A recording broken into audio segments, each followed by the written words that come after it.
CM साहेबांचा निरोप आहे सर. एका कलावंताला अर्जंट फ्लॅट द्यायचा आहे. प्रोसिजर आत्ताच सुरू करायची आहे सर. आत्ता मी मंत्रालयात द्यायचं. तेच अपेक्षित आहे सर. तुम्ही मंत्रालयात कधी पोहोचताय?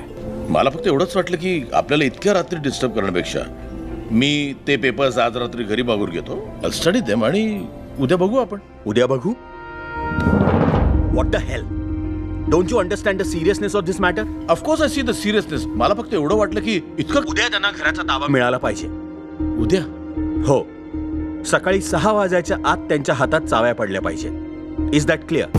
ओके. मी आता पै महाराज आपले प्रल्हाद पै यांच्याकडे गेलो होतो. घाडगे ट्रॅव्हलचं उद्घाटन झालं. वारकरी संप्रदायाचे आहेत, त्यांना घरातनं बाहेर काढत होते. मी सांगतो संवेदनशीलता काय असते. मी रात्री साहेबांना फोन केला, बोला वारकरी कुटुंब त्या ठिकाणी त्यांना घरातनं बाहेर काढतायत, जागा त्यांची फ्लॅट आहे, कोणतरी बळकावायला मागतोय. साहेबांनी डीसीपीला फोन केला. दुसऱ्या दिवशी ते घरात गेले.